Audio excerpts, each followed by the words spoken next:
Namaste, everyone, and welcome to part 2 of the Wednesday Anchor to Light meditation. So this morning we covered creating your sacred space. A lot of people like to use that term. It's a sacred space. And so before we continue, let's just kind of define what that so-called sacred space is. The easiest way to understand it is what my teacher told me many years ago. Grandmaster Talk, said, okay, when you meditate, when you do your spiritual work, try to do it in the same space over and over again. He said, if you're going to meditate in a certain part of your house, don't be jumping around. Try to do it in the same space all the time. And he said the reason for that is because when you generate spiritual energy, when the divine energy comes down to your system, it disintegrates a lot of negative thoughts and emotions, flushes it out, right?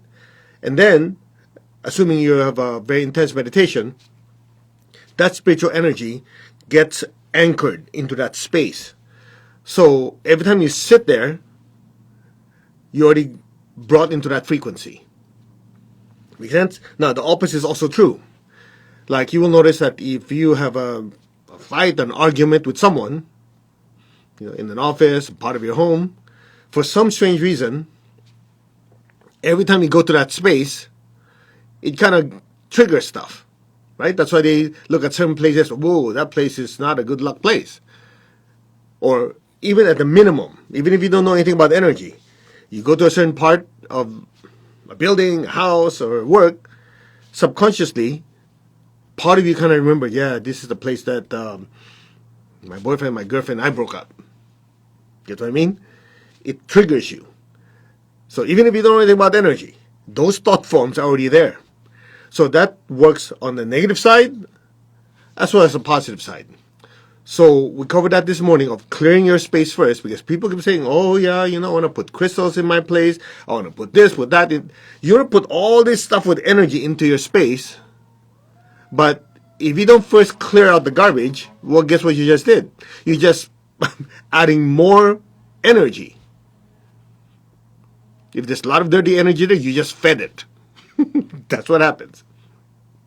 On the side note, that's the reason why when things start opening up in your area, you're gonna see these health and wellness fair, FAIR, where they're booth after booth after booth, and you're gonna see people going, okay, sit under this pyramid, sit under this, sit under that.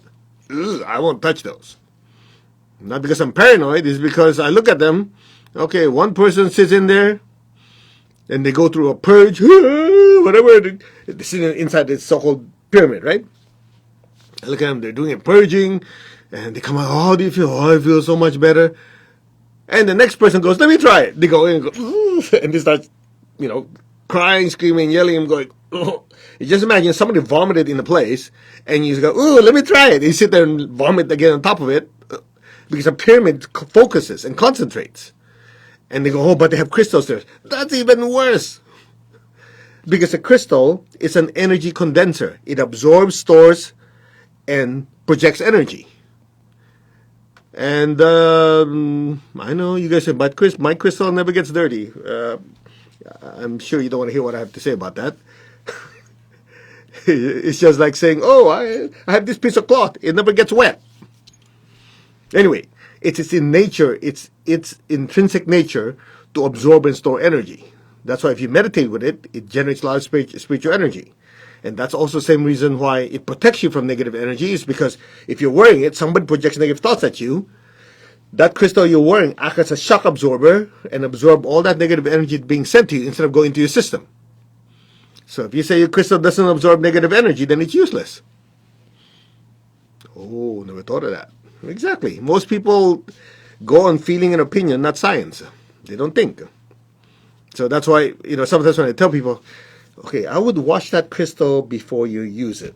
Or I would say, okay, you're sitting in that pyramid thing. Why don't you just pull the pyramid out, energetically clear the space with sage, sandalwood, or whatever before you sit in it again? Nope. They won't listen to me. Yeah, you don't understand. Some cosmic rays is coming down and certain angelic beings are cleaning it. I'm going, alrighty.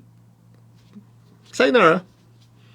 Why should I force my opinion on you? Because all I'm trying to do is help you, but You think you're right, so go for it. The teacher never forces. We suggest, but sometimes students have to learn it the hard way. Then they come out, yeah, I went to that expo, and I went to this pyramid thing. I came out, man, I was throwing up with this and that. I go, uh-huh. All right, remember what I told you that, they don't clear it? Go, yeah, I kind of believe you now. I go, okay, well, suffering is a good teacher. You know why? Because it makes you realize, oh, yeah, what was said was true. So, in creating your sacred space, don't think of what I can put in. First thing you think of, what can I take out? Get the crap out of the room first before you add whatever else you want to add in. Not to mention, as you clear the space, remove all negative energy and so on, right there and then it's replaced by higher frequencies, especially if you do a lot of spiritual practice. So it's just a quick recap on the cleansing. You can use incense, sandalwood or sage. If you know anyone having respiratory issues, you can have incense there. You can play sound. Like if you've ever been to our events, we always play, we have a CD, I don't have it here with me, Om, Message of Place Om. We always use that to clean the space. In fact, when I travel, that's what I do. When I have no idea who slept in the room before, right, in the hotel. So what I do is if I'm teaching or I have to leave the room, I have my iPod, and a speaker. I put it right in the bed, aim the speaker at the pillows. Press play, press repeat, crank it up, leave. A few hours later when I'm done, when I come back, the place is clean. Another way is essential oils. A lot of times hotels don't want to let you light incense because they think you're smoking. Well, technically you are, just not from your mouth. So anyway, make a long story short, what you can do is you can put, like if you have your vent, your, what do you call this, the AC. So what I do is I turn it off. I take lavender oil or eucalyptus oil, or on that end. Just pour it on, or whatever, splash it, and then turn it on. As soon as the air blows, it will carry all those cleaning energies to the room. So lavender is a little bit of blue and violet. Those are the color energies. Eucalyptus is orange. Cleansing. You can even put some sage oil, which is green, blue, violet. Anyway, you learn that in pranic healing. The different oils have different frequencies. So what I do is I splash it on, turn it on. Within a few minutes, you go, not only does it smell good, it feels lighter. So that's clearing the space. Okay? There are many other ways. Those are just simple, easy ways. Now, as far as generating spiritual energy, it's still better if you generated it. You generated yourself. What do I mean? So when you're doing your meditation and spiritual practice, as you raise your frequency, that energy coming in through you also radiates to the room. And if you're doing the same meditation or your spiritual practice in the same space over and over again, as we said, in the previous statement, or when you first started, the energy gets anchored to the place. I'll give you an example. This is pretty freaky. Many years ago, a friend who's also a pranic healing student, he could see energy. Okay? Not all the time, but on occasion, when it's intense, he would see it. So he came into the house, and he walked in. The first thing he said is, "What's going on there?" My wife and I look at it like, "What do you mean, what's going on there?" "Over there, that spot." So he went over and pointed to this area. I go, "Why?" I see a column of light in that space. My wife and I look at each other and go, "What are you seeing?" "Yeah, it's like a column of light in this area." Oh, I told him nothing. Nothing happening there. But directly above it is exactly where I do my meditation every day. He goes, "Oh, wow. Interesting." Because it seems like the light is coming all the way down. I go, "Oh." Then that's when I remember what my teacher told me. Meditate in the same space. Because that place becomes sacred. So now you have a better understanding what sacred space means. A lot of people use it. You ask them what I mean. They have no clue. It just sounds like a spiritual word. Sacred space means that place is infused with spiritual energy. That's why if you're from India, you have a puja room, right? Puja is ritual, prayer room. You don't sit there and go and play your violent video games or sit there and watch, I don't know, Terminator or something, right? It's a special room with a certain frequency of spirituality. Make sense?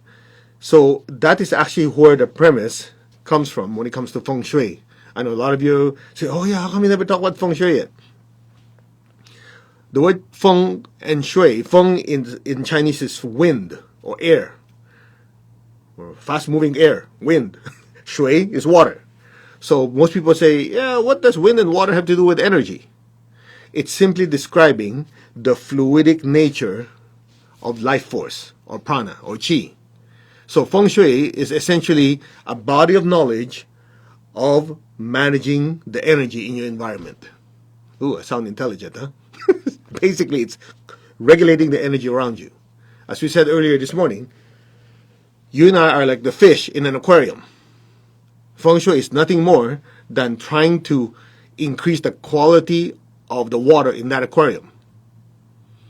Anyway, this is not a feng shui class, so we're teaching that again in 2 months. Pranic feng shui, where the pranic self-healing is a prerequisite, because what people don't realize, feng shui is connected to certain chakras in your body. Okay? The only thing I can tell you right now to make it easy is, I think some of you are asking about it, is when you're meditating, try to meditate in a clean space. Like, I wouldn't do my meditation in an airport. You know, people are stressed out of their mind trying to catch flights. And if I need to go meditate somewhere, I would always clean it up first, energetically. Okay? Another thing that some of you mentioned earlier is meditating facing east. Also valid, but nothing connected to the sun. Most people ask, hey, what do you meditate facing east? Oh, because the sun comes from the rises in the east. That's not always true. Depends on which part of the world you're at and how the earth is, the axis is. It's not always rising east. So there goes your theory. But it's the easy explanation when you're telling someone, oh, when you meditate face east, it has nothing to do with the sun. And then some of you go, oh, that's blasphemy. For the longest time, I've heard it already. Just keep an open mind. You see, in feng shui, there's 3 types. There's 3 schools. There's directional feng shui, where like each direction has a certain frequency. So depending on what you're doing, your activity has to match the frequency you want. It just so happened that the energy coming from the east is spiritual. And the color of that is violet. Okay, it's in the Super Brain Yoga book by my teacher, so that's why I can say it publicly. So in other words, if all of us face east, our crown chakra gets more activated because the crown chakra will get stimulated by the violet energy coming in. Regardless of your birth date, regardless of your astrological sign, and whatever else. Make sense? It's just like if you wash your hands with soap, I don't care what your birthday is, it will clean your hands. Right? If there's a fire and it's hot, it doesn't matter what your astrological sign is. You put your hand there, your hand burns. Similar principle. Every direction has certain frequency. If all of us face a certain direction, it has an effect on all of us. Okay? So that's directional feng shui. The other one is called form feng shui. Form. Like if I take a pen, this is sharp, this side is blunt. So if I take the sharp end, I go like this, I go ouch. If I go like this, I don't feel anything. Well, I feel a pressure, but no pain. So that's when you look at the things in your room. You know, what are things in your room that the form pierces your energy or makes your energy stronger? That's form feng shui. So this is part of creating your sacred space. Okay. The third school of feng shui is called elemental feng shui. Different elements: fire, water, air, earth, metal. So this is most apparent in your kitchen. The stove where you cook, obviously, is fire. The sink where you wash your hands is water. And one of the traditional feng shui rules is you don't want your stove directly facing your sink. Water puts out fire. So and there are corrections to it anyway. You get my point? I'm just sharing this with you to kind of open your mind that the environment is not just like, well, I walk into this place, it feels right, it doesn't feel right. There are other factors in it. What are the elements that are present? What is the direction when you do stuff? Okay, what are the shapes? What are the things that are hanging, whatever? And one more thing, what's hanging on your walls?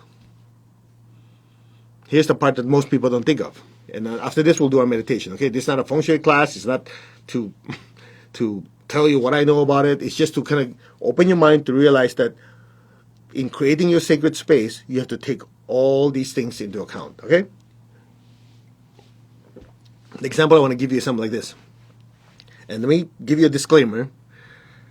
I'm not an interior designer. And art is not my specialization. You know, if you've ever been to our classes, the best art I can do is a stick person. Circle. Okay? So, anyway. So I'm not a connoisseur of art. But many years ago, I remember my teacher told me, he said, look, a lot of people don't think about this. If you buy a painting, you know, an expensive painting, and it's really chaotic, right? But it is expensive, a well-known artist. Okay. You buy it, you put it in your wall. He goes, okay, question number one. What is the mindset of that painter or that artist while they're painting it?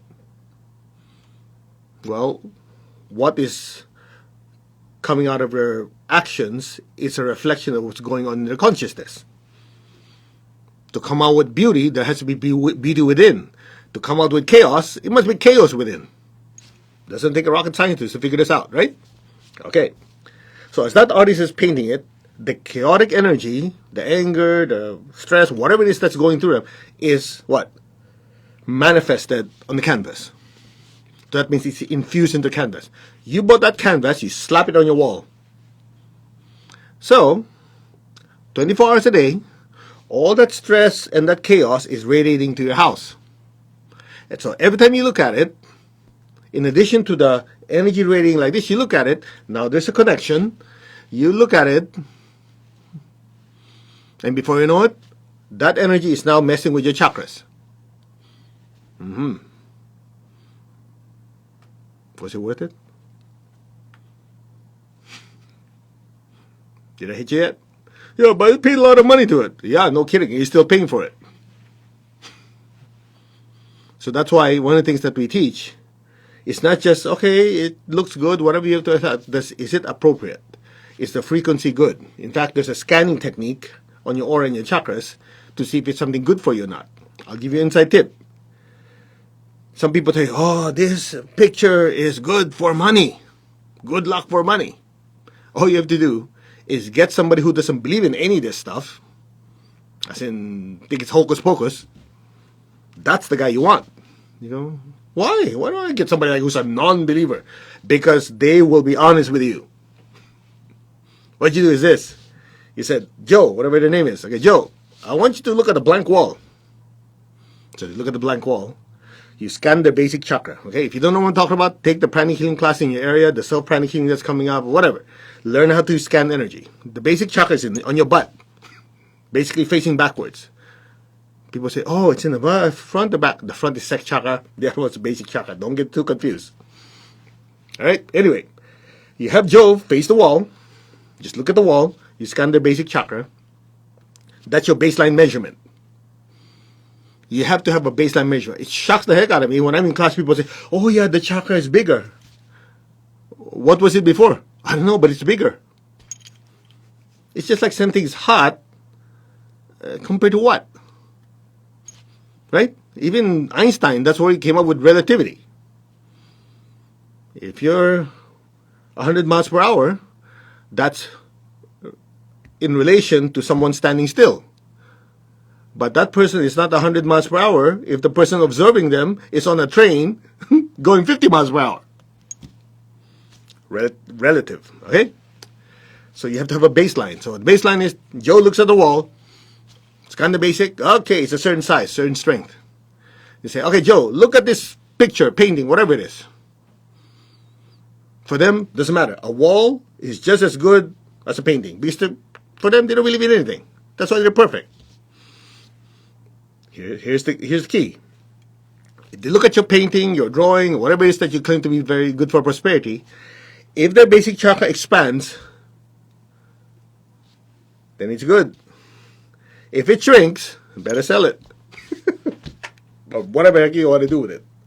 Now, I would recommend, if you're smart, do at least 2-3 people. So the experiment will be valid. Don't pick somebody who believes in it already. They're going to go, they look at the wall, okay. They look at it, oh, it's prosperity energy. Yeah. You don't need the picture. The basic chakra will expand. It's called bias. You get my point? I know some of you going, how come you're so cynical? Thank you for the compliment. Because I've been fooled way too many times. I get bumps on top of my bumps. That's why my teacher always says, do not swallow anything blindly. Just because it's written in a book doesn't make it true. Just because a lot of people believe it makes it true. I read somewhere, somebody was telling me, there are some people doing conspiracy theory about gravity. What was it? Let me read it to you. This is a good one. Actually, this was sent by my co-author for the book, Your Hands Can Heal You. Gravity is just a conspiracy to keep people down. Get it? Gravity, keep people down. Anyway. Believe it or not, people go, yeah, man, that's right. It's all fabricated because it's supposed to, so people are suppressed. No wonder you got problems. Even the Buddha said, do not believe something just because I said it. Okay? So in creating your sacred space, watch what you put on your walls. Just because somebody tells you, hey, if you put it up there, it gives you good luck. You say, okay, I'll give it a try. You experiment. Okay? That's just to give you an overall idea. However, all of that is great and wonderful, but the most important part in creating sacred space is not the stuff you buy, it's not the stuff that you decorate with. All those are important, but nowhere as important as the energy that is radiating through you. I hope you got that. Because I've seen people, sometimes I'm going, do I have to witness this? I've known people, this is what I say, oh, I bought this crystal, I'm wearing this pendant, I got this thing that was blessed by this guru and that master and all that, and I'm looking at them going, and? Yeah, I'm still waiting for it to work, to have more, give me more inner peace and this and that. I go, when was the last time you did your meditation? I don't know, a few weeks ago? About a month ago maybe, when there was a holiday, so I was with a bunch of people, we prayed, we meditate. See where the problem is? They're relying on external things. Okay? They're relying on external things to define the peace that they're looking for.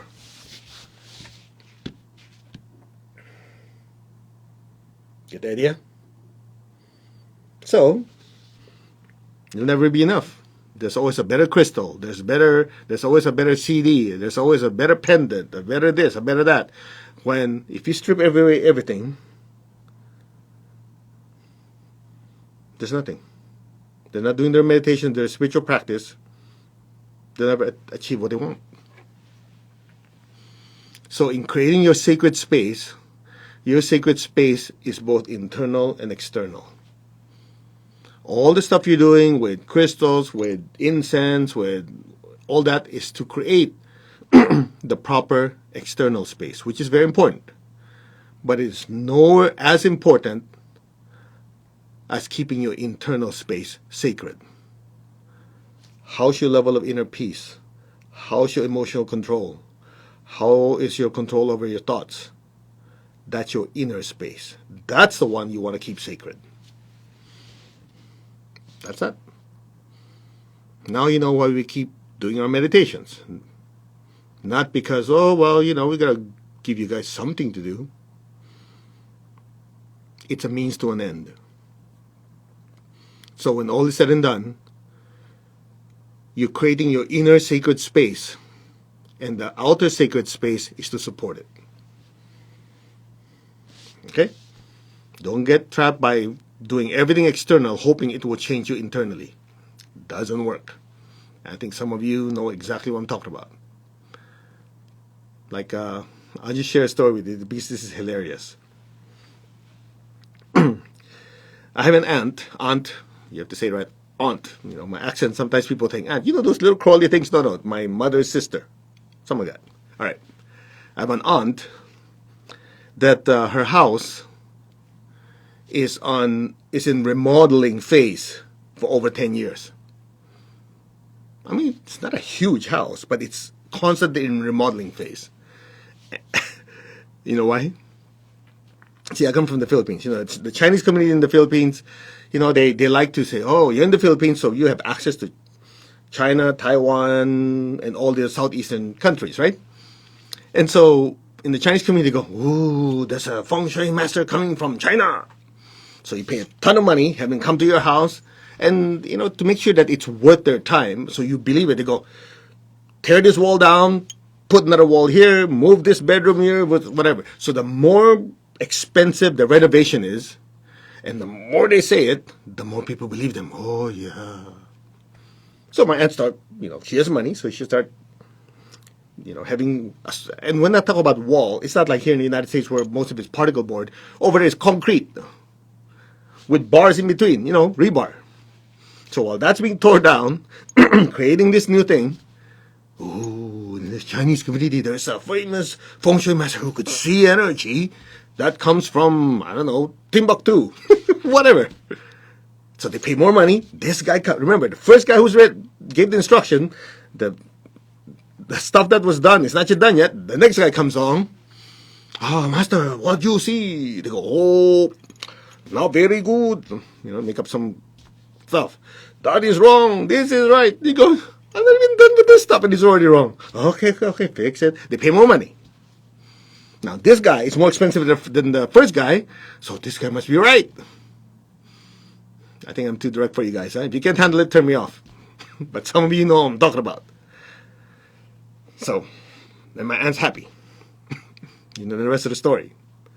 Then some dude, some channeling master on feng shui just came from near-death experience and could see all the entities in charge of the earth and the sun and blah, blah, blah, blah, blah. And they're charging triple the price of the first two dudes. Oh, you must be good. I think you're getting the point. So this guy comes along, and of course he would say, they're all wrong based on what's channeling the spirits that tell me. I'm going. So in the span of those 10 years, it's like, you're not done tearing things down, they're creating something else. And then my aunt finally asked me, says, I heard you teach feng shui. I go, yeah, I do. Could you look at my house? I'm going, do I want to do this? But she says, please, you know, I've looked at this. Okay, I'll take a look.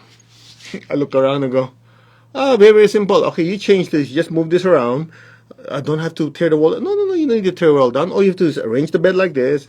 All of them are simple. Probably doesn't cost them much more money than rearranging some stuff. And I said, put this here to create this energy, then this and that, and tear this down. Not tear that. Take this image down. Very simple things. She's like, that's it? Yeah. She didn't tell me, of course. I'm guessing what goes through my mind is like, I spent all this money and this. I go, and I didn't charge her anything. I think you understand what I'm saying. Because a lot of it is important, you know, but changes are good, you know. But the internal change is more important. It doesn't mean that the more walls you tear down, the more stuff you put up, the holier you become. The inner sacred space is more important than the outer sacred space. Relatively. But it's just as important. The outside is still as important. But don't sacrifice the internal sacred space for the sake of external sacred space. Because think about it. When you go on a pilgrimage, what do you do? What do you do? Why do people go on pilgrimages? Number one, to get away from their old environment. To get away from the thought forms. Number two, go to a place that specializes in what? spiritual practice. So that means that energy is already saturated with spiritual energy. And there's the third one, which none of you probably will agree, but let's give it a shot. You'll notice pilgrimages oftentimes require time, travel, and some people difficulties, or let's just say challenges. The question is why? Part of it is to work out karma. So on the way to that top of that hill, your body has to exert. You might have some this pain or that back pain or whatever pain, and you have to power through it. So as you power through it, because this is very important. I have to go to see this saint. I have to go to this temple, this cathedral, whatever. Spend this much money and whatever. It strengthens your willpower and your focus. And on the way there, when you have certain difficulties or challenges and you overcome it, it builds character and it works out negative karma. That's why you never hear people, I'm going to have a pilgrimage next door. Right? It's always like, I'm going to climb this and climb that. By the way, I'm a little biased. That's why behind me here is actually an image of tiger's nest in Bhutan. So all of you who are watching Bhutan, I miss you. Okay. Anyway, I've been to that monastery 3 times. Essentially, Thimphu is 7,000 feet elevation. And then you travel, I think 3.5, you guys better help me out, I forgot already. 3.5 hours going up. You have 2 choices. You can walk all the way up, or the first 35, 40 minutes, you can ride a little horse it's riding at the edge of the cliff, just to give you a little more excitement. For some reason, that's a trail. And from there, you walk up, and part of it's just like this steep. And it's shocking. You'll see people in their 70s, maybe 80s or 90s doing it. Of course, they're doing it slowly. But you could look at the determination. I need to get up there. And when they get up to that, if you can see this here, that's actually where the monastery is. And there's a cave where Guru Padmasambhava, the originator of Tibetan Buddhism, meditated. And it's quite amazing. This monastery, by the way, I don't get an endorsement, I don't get a commission for this, okay? Just don't think I'm doing an infomercial. I'm just telling you my experience. It's amazing. You got up there, part of me go, I gotta do it. And you see people, with their walking stick pushing their way up, because not only is it high elevation, some of it is like incline, right? When you get there, there's a sense of euphoria when you get there. And there are many rooms, they call them temples, I think. But they're actually rooms with statues of the teacher and just lots of spiritual energy. And after you work out your karma, you get up there, you enter these rooms, you sit and meditate, bliss out of your mind. So anyway, that's all. So I'll share that with you. So if you get a chance, when things open up, it's definitely a place you visit your, what do you call this? Travel agent and get there. It's a very beautiful place. And if you're looking for party, forget it. Spiritual party, yeah, it happens in the inner world. All right, that's all. All right, shall we meditate? I hope you got something out of the inner and outer space. All right. Now, don't be asking me out extraterrestrials and aliens. That's another class.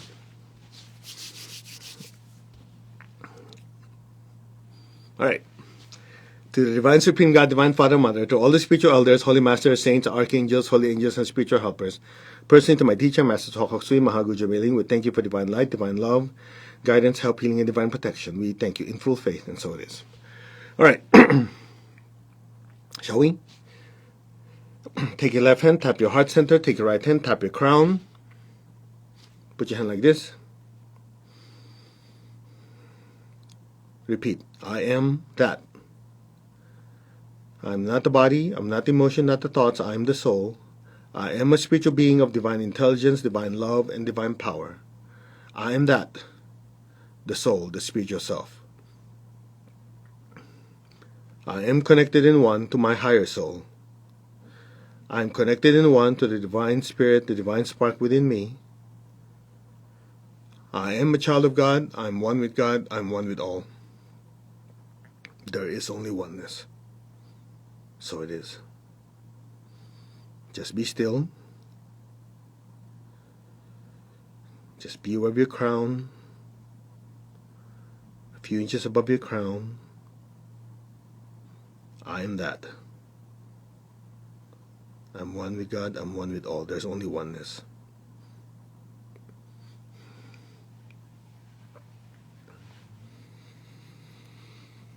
Now open your hands in blessing. Just say, our hearts are one, our souls are one, our spirits are one. There is only oneness. So imagine the earth in front of you, the size of a little ball. Be aware of your heart in your hands. Fill the earth with beautiful pink light. Lord, make me an instrument of your peace. Wherever there's hatred anywhere in the world, let me sow unconditional love. Bless your family, your loved ones, with peace and unconditional love. Your relatives, friends, people you work with, flood them all with beautiful pink light. Let the pink light spread to the city, province, state, country. Let it keep expanding to the entire earth. Where there's injury, let me sow pardon and forgiveness. Where there's doubt, let me sow faith. Where there's despair, let me sow hope.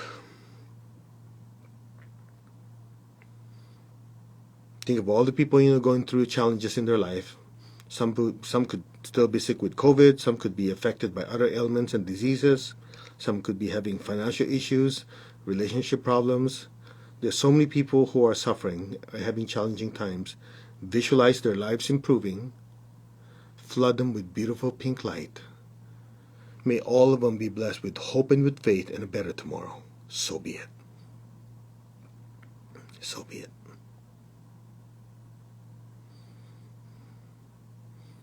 Where there's darkness, let me sow light. Where there's sadness, let me sow joy. Be aware of your heart in your hands. Bless every person, every being on earth with peace, with love, with a spirit of forgiveness, with hope and with faith, with light and joy. So be it. May all be blessed.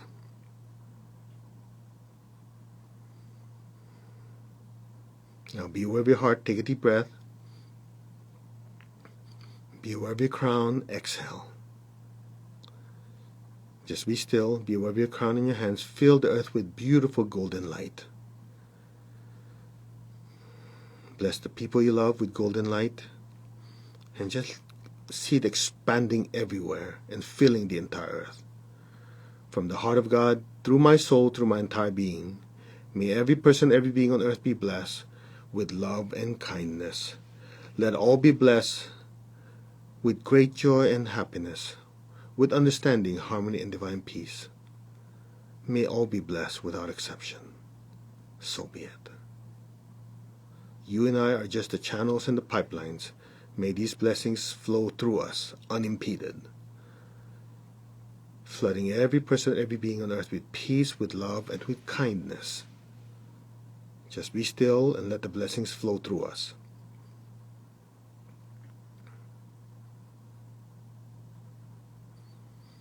So it is. Now be aware of your heart, be aware of your crown. Take a deep breath. Exhale. Imagine golden light even brighter than before, filling the entire earth.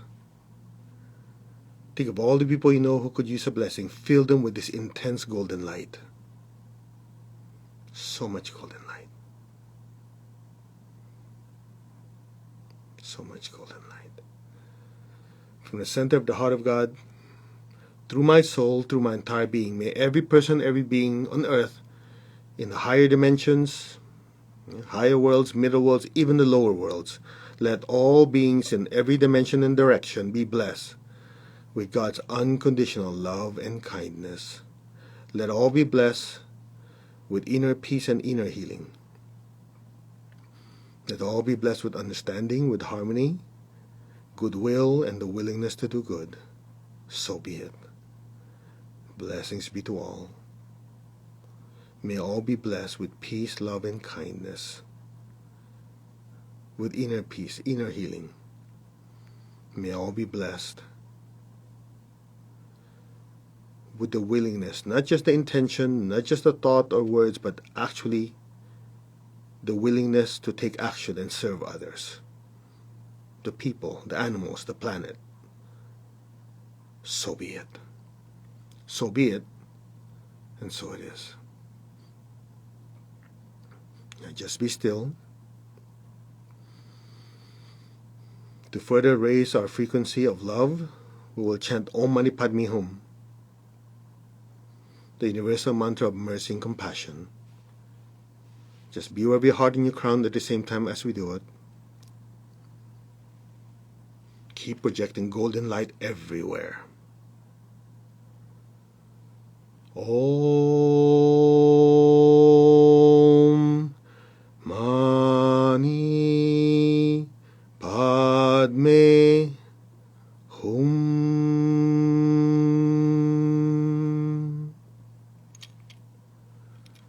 Om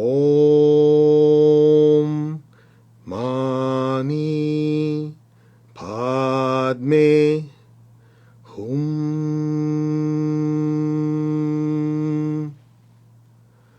Om Mani Padme Hum.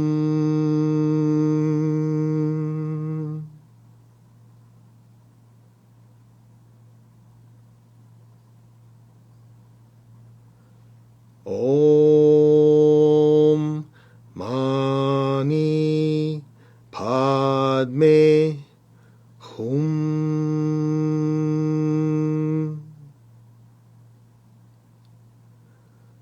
Om Mani Padme Hum.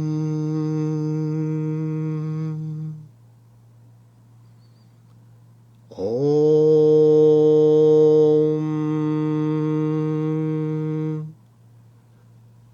Mani Padme Hum.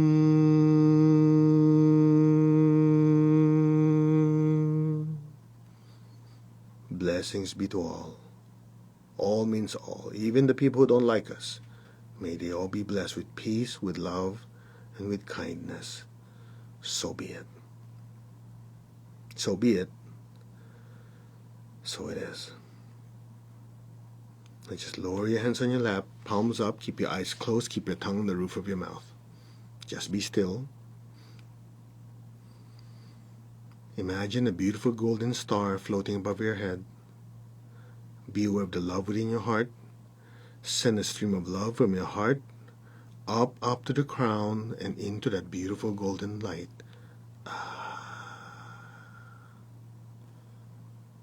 Again, send a stream of love from your heart up to the crown and into that beautiful golden star. Your entire consciousness and awareness is now inside that beautiful golden star. Just be still.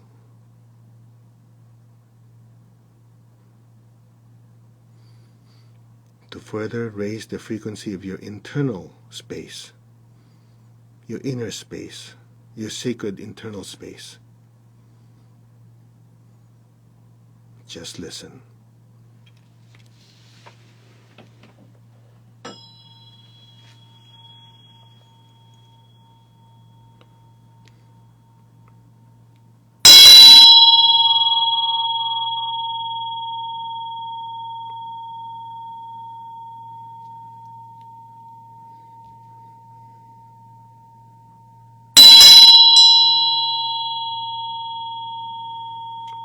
All negative thoughts, negative energies in your aura and your chakras are disintegrated, flushed out completely.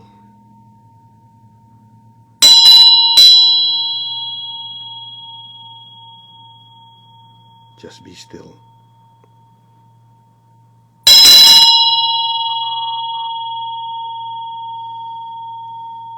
Let the energy penetrate to all your chakras, your energy channels, and your different energy bodies, loosening, disintegrating, and flushing out any lower frequencies.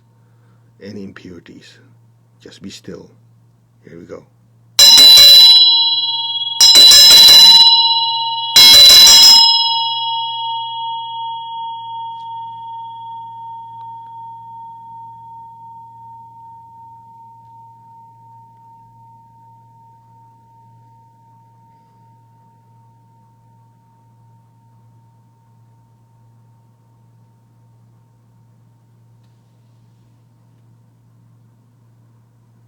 Be still.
Be still and just simply let go. Let things be now.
Gently, slowly, very gently and slowly come back to your body. Just gently move your fingers, move your toes. Gently and slowly come back. Take your time. Raise your hands in blessing. We'll just release excess energy. The energy your bodies cannot absorb. Release it by blessing Mother Earth. You can also visualize the people you love in front of you. Fill them with golden light. May all of them be blessed with good health, with happiness, with abundance and prosperity, and with spirituality. So be it. Bless your family and loved ones. Fill them with so much golden light. So it is. Now be aware of your feet and the base of your spine. Project golden light downwards into the earth. Fill Mother Earth with golden light.